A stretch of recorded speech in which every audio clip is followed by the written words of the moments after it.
I saw an interesting thread over on the Throne and Liberty subreddit today, and honestly, I really want to ask you guys this question because I'm of three minds on the subject, but it starts, how do you guys feel about the Throne and Liberty beta situation and the current polling results leaning into that people are really wanting a public beta so they can test the game and its server stability?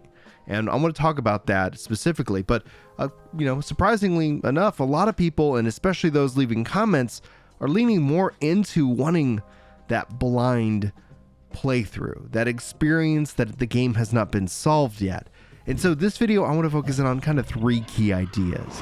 The view that they might be hiding something. I've seen that expressed in the comments. I've seen that here on subreddit and social media, and I want to address that. Also talking about how games get solved before they're even released, and talking about that situation we have, and then also my personal stake as a content creator.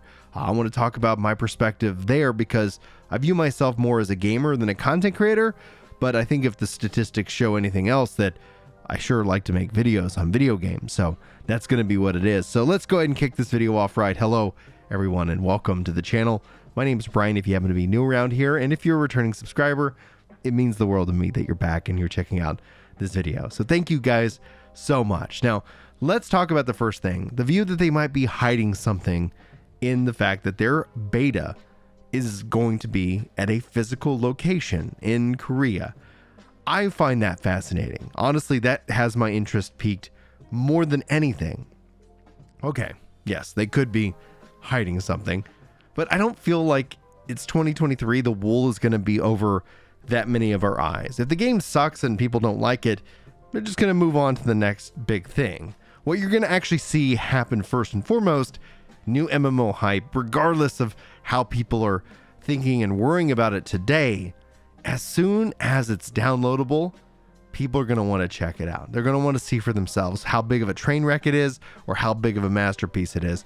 New MMO hype is the best drug that is on the market, especially for gamers like us, right? So I'm not too concerned if they're hiding something, because then it gets exposed, and if it ends up being, where you're not pot committed with any money, I don't think there's really kind of no harm, no foul. It's just another disappointment under the bridge. However, I have yet to see anybody take this route outside of reviews, right? Like we saw reviewers and reviews not getting their hands on the games themselves so people can decide whether they want to jump in and play it. But MMOs are a whole different thing, and that's actually where reviews for MMOs completely fail us as gamers, because MMOs are about change, they're about evolution. So beyond the review itself, beyond that kind of concept itself, it's going to be something very interesting. That's why I don't feel like they're hiding anything. It seems almost foolish to do the kind of non-marketing that they're doing. It's all shrouded in mystery. There's a chance, there's always a chance. So there's nothing wrong with being a cynic or a skeptic right now. There's nothing wrong with, not trying to get your hopes up for the next big MMO, as the reality is that that's something that happens each and every year. Could this be the next big MMO? And then no, the next big MMO is probably already out, or it won't be out for another 10 years. And what I mean by that is that MMOs are about putting in the effort. Anybody who tries an MMO at launch can and most likely will have some frustrations and some complaints, and then they'll go and compare an MMO with a 20-year-old MMO and say, why doesn't it do all these things that this 20-year-old MMO does today? But that 20-year-old MMO did not do it at day one. So I'm not too worried about this crew that's worried about they're hiding something. I don't think it's going to make that big of a difference, but I want to talk more about the solving the game before it's released, because as the gamer in me, this is exciting. This is something that could be thrilling.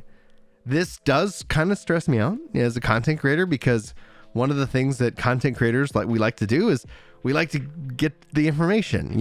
You've heard me talk, if you've heard any of my videos before, multiple times about the state of social media, the state of content creation, the currency of content creation. And that currency boils down to one word: attention. I like attention. I'm not going to deny it. I like making videos. It's a lot of fun. And those two things kind of go hand in hand. But, we're not going to lie here. There's plenty of people out there that that attention is their be all end all. And to get it, they have to put in a lot of hours, a lot of work. And that's where, I'm not going to be your guy. I think I was asked the other day, like, hey, are you going to quit this game for that game? Are you going to dedicate your life to one game? And I just don't kind of have that kind of time. I dedicate my life to my kids and my family, and I love talking about video games. So that is how this shakes out. And just the simple fact, there's actually, I said there's a little bit of pressure because I know when the game launches, especially if it's really exciting and popular and trending is a real pain in my ass from time to time, especially whenever I hit a trend.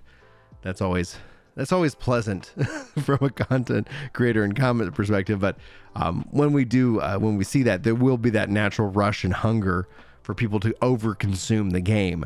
And that will, I think, lead to a bigger sense of drawback or fallout, namely because people will burn themselves out for the content. And that's going to be something that will lead to that season of, bitching much sooner than anything else. And if you guys, again, to catch everybody up to speed, I look at these kind of games in 3 seasonals. You have kind of a meta, you have a macro and a macro and a micro. There we go. My economic terms failed me for a second. Have these little seasons, these hype seasons of hype news, things that are coming, grinding, the information's out, you're playing it. And then when you bitch, you're playing, hey, there's not enough information. And it goes on and on and on. And this can happen through a patch cycle, all the way through an expansion cycle. And that is essentially kind of the state of the MMO, kind of boiling it down to nuts and bolts here. But that is something I see as kind of that real positive and something that's going to be really interesting, because if the game ends up being just absolutely incredible, it's going to only put more fire on it, because it's going to draw more people into this unsolved mystery where they haven't been playing it for 2 or 3 years, and here's everything you absolutely should know. Those videos will exist, but they will exist off of assumptions. Hands-on experience and hands-on dedication are going to be what fill in that gaps over time. But anyway, I find that specific point the most interesting that I see, because a lot of people are excited about that, because people like me haven't gone and ruined it for you. And you could say, and I see people say, well, just don't watch the content. And that's all well and good, right? But you put the plate of cookies over on the table, and I'm not going to eat a cookie right away, but you keep it up there long enough, and at some point the hype and the excitement will get to me, and I'll want to go and consume all those cookies. I like cookies. I'm not gonna lie.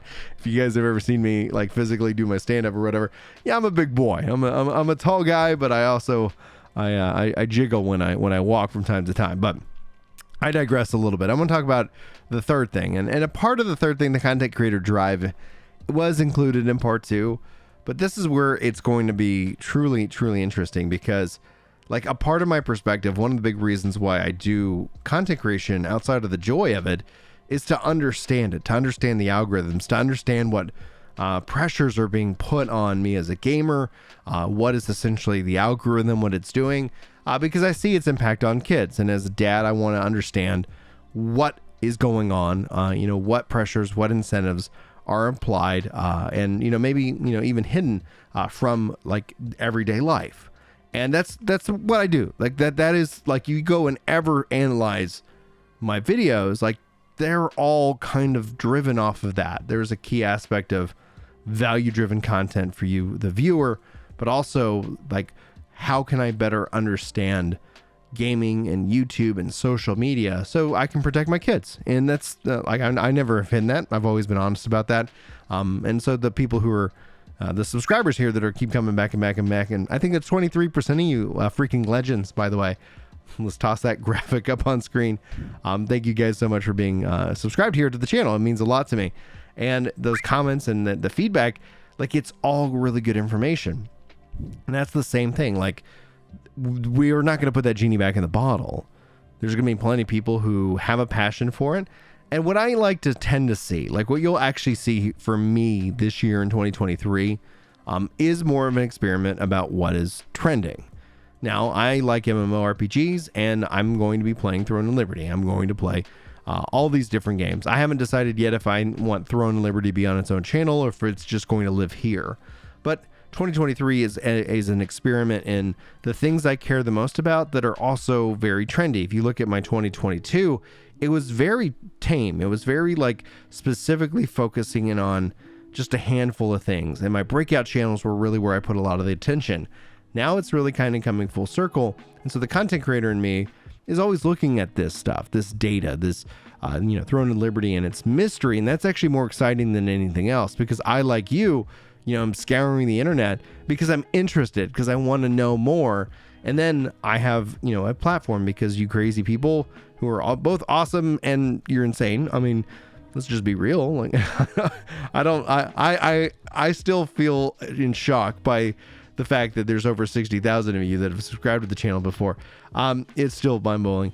I'm just like you, like I'm going to make a video and I get to speak to a bunch of awesome nerds who really love video games. And it's truly like awesome. And then at the same time, I'm like, I see all the different incentives. I see the forces that are at work within the YouTube algorithm, and I understand it to like a weird degree.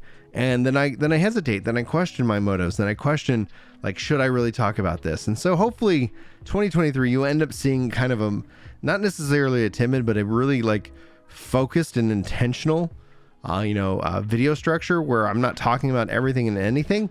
I'm actually using the community tab for that specifically, because not everything needs a video. I'm using shorts for like little breaking bits of news that I find interesting, because that's a revenue or a vertical perspective, and it's just going to be a heck of a lot of fun.